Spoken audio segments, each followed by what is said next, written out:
Jadi ada sebuah kasus di mana sang suami menjual daging istrinya sendiri. Begini ceritanya. Pada pagi hari Jumat tanggal 3 Mei tahun 2024, penduduk di sebuah desa bernama Cisontrol, Kecamatan Rancah, Kabupaten Ciamis, negara Indonesia, semuanya lagi beraktivitas seperti biasa. Para ibu-ibu udah sibuk di pasar atau lagi siap-siap pengajian, sedangkan para bapak-bapak udah ada yang ke sawah atau juga masih ngopi-ngopi di teras rumah. Pas suasana lagi adem anyem begini, ada satu penduduk desa yang kita sebut saja sebagai Bapak Fulan terlihat lagi lari menuju ke rumah ketua RT setempat. Begitu sampai dengan nafas yang terengap-engap, Bapak Fulan bilang, "Pak Yoyo, buruan kesini, Bapak Tarsum ngamuk lagi." Pak Yoyo langsung berdiri nih dan tanpa berpikir panjang, dia langsung ikutin Bapak Fulan yang mengajaknya untuk bergegas pergi. Pak Yoyo dan Pak Fulan OTW nih menuju ke rumah Pak Tarsum. Tapi pas mereka lagi memotong jalan dengan cara melewati komplek kuburan, mereka berdua langsung kaget. Pas ini, mereka berdua melihat Bapak Tarsum lagi berdiri sambil juga sesekali jalan di pinggir jalan, wajahnya dingin tapi rada-rada gusar gitu. Lalu di tangannya memegang pisau yang penuh darah. Di tangan yang satunya lagi, dia kayak menyeret kantong plastik besar yang juga berlumuran darah. Pak Yoyo dan Pak Fulan ngeliat Pak Tarsum itu gak berani mendekat dong. Mereka waktu itu langsung kabur ke pos polisi terdekat sambil bilang, "Pak polisi, buruan ikut kita. Kita takut banget nih, ada orang bawa pisau sama karung berdarah." Gak pakai lama, polisi langsung bertindak dengan buru-buru nih lari menuju ke arah yang dituju. Setibanya di sana, Pak Yoyo, Pak Fulan dan juga polisi masih ngeliat Tarsum lagi sibuk sendiri tuh di pinggir jalan. Tapi begitu Pak Tarsum sadar kalau di sekitarannya itu ada Pak Yoyo, Pak Fulan dan juga Pak polisi, dia langsung kabur. Ya udah deh, mereka semua langsung mengejar Pak Tarsum yang lari ngibrit cepet banget. Untungnya ada satu anggota TNI yang kebetulan ada di lokasi yang berhasil tuh ngebody Pak Tarsum sampai terjatuh. Walaupun begitu, Pak Tarsum tetap ngelawan. Dia kayak orang kesurupan yang berteriak, yang ngamuk, mencakar, memukul dan juga menendang warga desa yang lagi mau menahannya. Pak Tarsum benar-benar memberikan perlawanan sampai-sampai butuh sekitaran 5 orang dewasa untuk membekuk Pak Tarsum. Begitu sekiranya udah tenang, Pak Tarsum langsung digiring dan diamankan di kantor polisi. Anehnya, di kantor polisi, Pak Tarsum ini berubah total. Dia yang tadinya ngamuk kayak orang kesurupan, sekarang itu nggak melawan sama sekali. Dia cuma duduk tenang, tatapannya kosong, dan sesekali dia ngomong pelan, "Yanti, kemana Yanti?" Di momen ini, semua orang yang ada di kantor polisi itu pada bingung kayak, "Ngapain Bapak nyariin Yanti?" Oke, biar lo nggak bingung, gue ceritain dulu nih siapa sebenarnya Bapak Tarsum. Diketahui ya, Bapak Tarsum itu berumur sekitaran 50 tahun dan tinggal di desa Cisontrol bareng istrinya yang bernama Yanti berumur 40 tahun dan anak bungsunya yang masih SMP. Mereka sebenarnya udah punya 2 orang anak, tapi diketahui juga ya, anak pertama mereka itu udah menikah dan juga udah pisah rumah. Dulu Tarsum juga dikenal bukan sebagai orang sembarang. Dia dikenal sebagai peternak sekaligus juga tukang jagal dan juga pedagang daging di pasar lokal. Usahanya Bapak Tarsum itu lumayan sukses nih. Dia punya rumah yang layak, kendaraan pribadi, dan kehidupan yang mencukupi lah. Bapak Tarsum juga terkenal pendiam, ramah sama warga sekitar, rajin mengaji, bahkan juga sering membantu warga desa lainnya. Begitu juga dengan Ibu Yanti. Beliau dikenal sebagai ibu-ibu majelis yang ramah, yang tenang, dan juga easy going. Bisa dibilang keluarganya Bapak Tarsum adalah keluarga yang harmonis, yang normal, yang tinggal di sebuah desa yang damai. Sampai sekitaran tahun 2019, perlahan-lahan semuanya mulai berubah.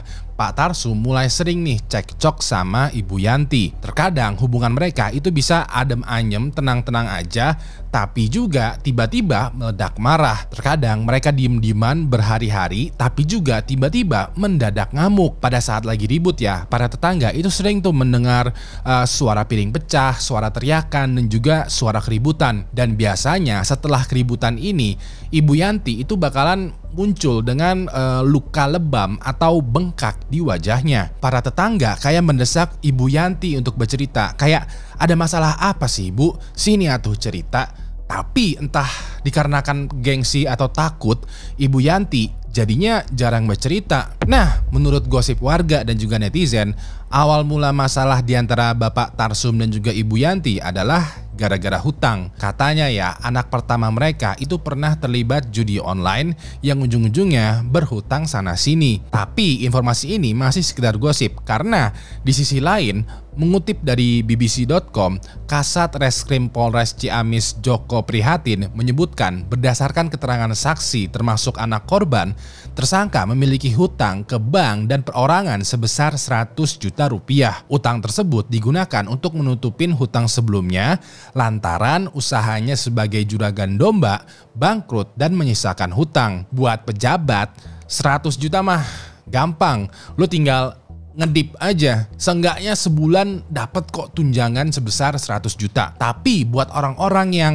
napak tanah, hutang 100 juta itu udah kayak kiamat kecil bro. Nah, akibat tekanan ekonomi inilah kondisi mental dari Bapak Tarsum semakin drop. Dia menjadi depresi, stres, dan juga ngamuk-ngamuk yang berujung dilaporkan oleh keluarga dan warga. Dilansir dari BBC.com, Kepala UPTD Puskesmas Cisontrol Rancah, Maman Hilman, membenarkan bahwa pihak mendapatkan laporan dari keluarga Tarsum untuk memeriksa kondisinya yang disebut mengalami perubahan perilaku. Petugas kesehatan Puskesmas pun langsung mendatangi lokasi keberadaan Tarsum dan melakukan pemeriksaan serta pengkajian. Berdasarkan pengkajian, jelasnya dia tampak gelisah tapi merasa tidak punya masalah atau sakit. Karenanya, petugas kesehatan memberikan obat sejenis penenang dan menyarankan keluarga agar mengawasinya. Bisa dibilang, Bapak Tarsum kayak denial kalau dia memiliki stres berat.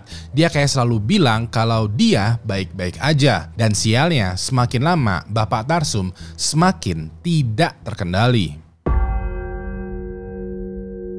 Pada malam hari di tanggal 27 April tahun 2024, rumahnya Bapak Tarsum dikabarkan didatengin sama pria berbadan tinggi besar. Pria ini waktu itu menggedor-gedor pintu rumahnya Bapak Tarsum sambil teriak, "Hey, bayar utang lo, udah 100 juta lebih nih, buruan bayar." Suara teriakannya itu terdengar tuh sampai ke rumah-rumah sekitar. Warga yang tadinya cuman curiga, sekarang jadi tahu kalau hutangnya Bapak Tarsum ternyata udah numpuk sebesar itu. Lalu, 3 hari kemudian, pada tanggal 30 April tahun 2024, Pak Tarsum mendatangi rumah Pak Yoyo, sang kepala RT setempat. Pas ini Pak Tarsum bilang, "Pak, titip anak saya ya." Pak Yoyo nanya dong, maksudnya apa? Emang Bapak Tarsum mau kemana? Nah, jawabannya Pak Tarsum itu ngambang nih. Dia bilang katanya dia mau ke Kalimantan buat bantuin temennya di tambak ikan. Cuman Pak Yoyo itu punya firasat lain, seolah-olah Pak Tarsum itu kayak menyembunyikan sesuatu karena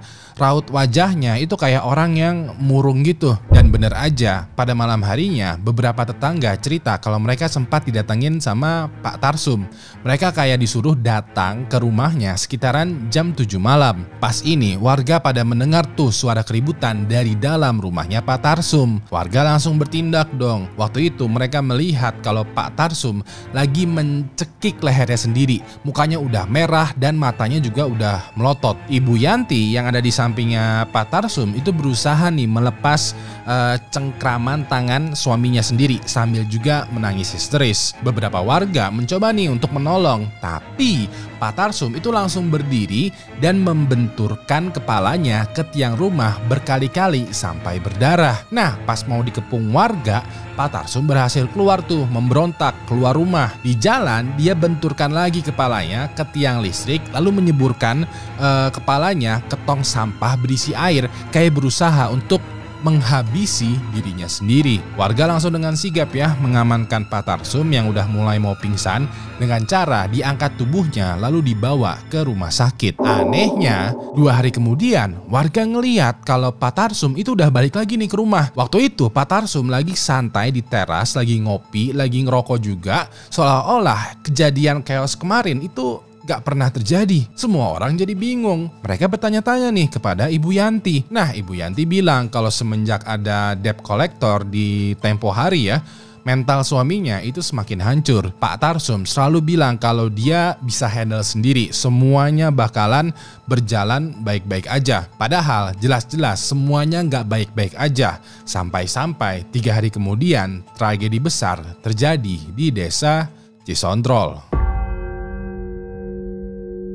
Pada hari Jumat di tanggal 3 Mei tahun 2024, biasanya Ibu Yanti udah siap nih ke majelis pengajian ibu-ibu. Beliau dikenal rajin ikutan kegiatan pengajian dan selalu datang lebih awal. Nah, pas Ibu Yanti mau keluar rumah, baru aja di pintu depan, tiba-tiba belakang kepalanya diketok sama sebilah balok kayu sampai dia terjatuh ke lantai, kepalanya berdarah dan tengkoraknya retak. Dan ternyata orang yang mengetok kepalanya Ibu Yanti adalah suaminya sendiri, Bapak Tarsum. Tapi Bapak Tarsum itu tidak berhenti di situ aja.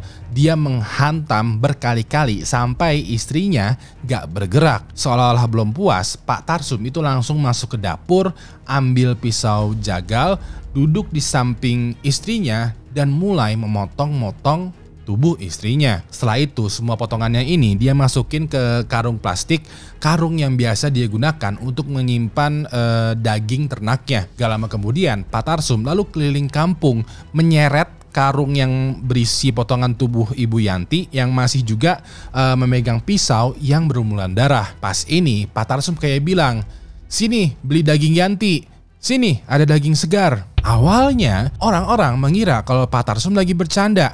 Ada juga yang mikir kalau kupingnya salah denger nih gue karena daging Yanti. Maksudnya apa ini? Tapi ada Bapak Fulan nih ya yang di awal cerita yang langsung ngeh dan notice dengan hal yang janggal ini. Ya udah deh, Bapak Fulan lari ke rumah Pak RT, ke Pak Yoyo, bilang kalau Tarsum ngamuk lagi. Bapak Fulan dan Pak Yoyo langsung memastikan kalau Pak Tarsum lagi aneh, memanggil polisi dan langsung meringkus Pak Tarsum. Di kantor polisi, Pak Tarsum kondisinya udah nggak beringas lagi, tapi dia kayak linglung dan bertanya-tanya, "Yanti mana?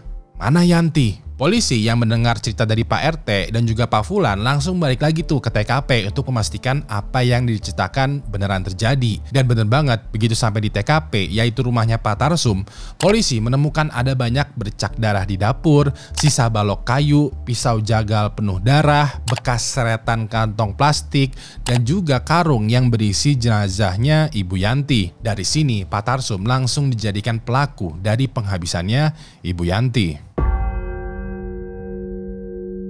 Awalnya pada saat ditahan, Pak Tarsum itu bungkam. Tapi setelah beberapa hari ditahan, perlahan-lahan dia buka suara.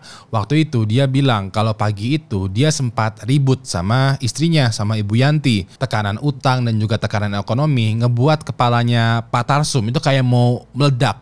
Dan di momen itulah dia menjadi gelap mata. Pak Tarsum menambahkan, "Saya cuma pengen Ibu Yanti berhenti ngomel. Saya pengen tenang." Pas ini pihak kepolisian curiga kalau motifnya itu nggak cuman karena gelap mata, melainkan ada juga faktor lain. Karena pada saat ditahan, Pak Tarsum itu terkadang terlihat duduk tenang berjam-jam, terus tiba-tiba teriak, terus tiba-tiba banting kursi, terus tiba-tiba juga benturin kepalanya ke dinding. Ya udah deh, Pak Tarsum langsung dijadwalkan untuk menjalani tes kejiwaan. Hasilnya, waktu itu Pak Tarsum dinyatakan mengalami gangguan jiwa berat yang bukan sekedar stres biasa, melainkan udah masuk ke level psikotik. Gejalanya terbilang cocok, yaitu mood swing yang ekstrim, halusinasi, dan juga tindakan kekerasan terhadap diri sendiri dan juga orang lain. Dari hasil tersebut, proses hukumnya berubah nih. Alih-alih langsung dihukum penjara, Tarsum diputuskan untuk dirawat di rumah sakit jiwa. Alhasil, pada tanggal 4 September tahun 2024, Pak Tarsum resmi dipindahkan ke RSJ di Kota Bogor. 2 minggu kemudian, Pak Tarsum dipindahkan lagi ke pusat rehabilitasi di Sukabumi. Sementara itu, dikabarkan ya, anak bungsunya sekarang tinggal bersama dengan keluarga besarnya. Sekarang, buat lo nih yang lagi emang punya masalah atau mungkin kenal dengan orang yang lagi dalam masalah, jangan denial, coba deh segera minta bantuan profesional.